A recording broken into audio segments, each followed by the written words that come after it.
Et si cette charge était aussi une fouine?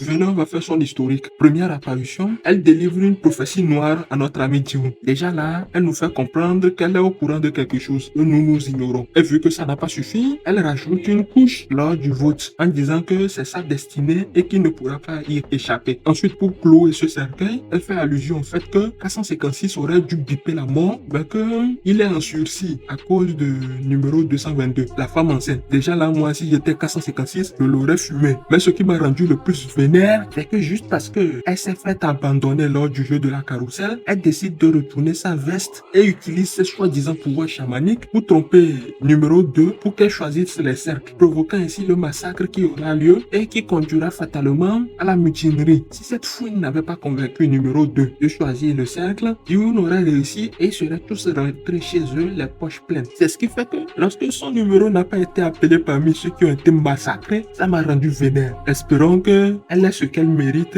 dans les prochains jeux. Si vous êtes du même avis, abonnez-vous, on va causer. Sur ce,